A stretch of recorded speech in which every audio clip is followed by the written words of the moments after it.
কি করলে মুরগি অতিরিক্ত চঞ্চল হয়, কি টিপস খাটিয়ে মুরগিকে চঞ্চল করতে পারবেন, তাই নিয়ে এই ভিডিও আপনাদের জন্য আমি বানিয়েছি। তো প্রথমেই আপনারা ভিডিওটি দেখে চ্যানেলটি সাবস্ক্রাইব করে পাশে থাকা বেল আইকনটি বাজিয়ে দিবেন পরবর্তী ভিডিওর নোটিফিকেশন পাওয়ার জন্য।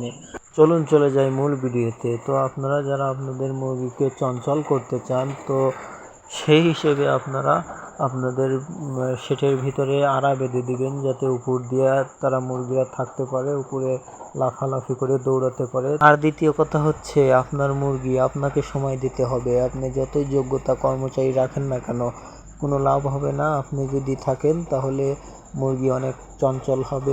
এই যে দেখুন, আমার হাতে তারা বসে আছে, তো আমার হাতটাও তারা ফাঁকিয়ে, একদম চারা দিয়ে ফাঁকিয়ে দেখেন কি করে ফেলেছে। এই যে আমার হাতে দেখেন পুরা দাগ হয়ে গেছে, দেখছেন।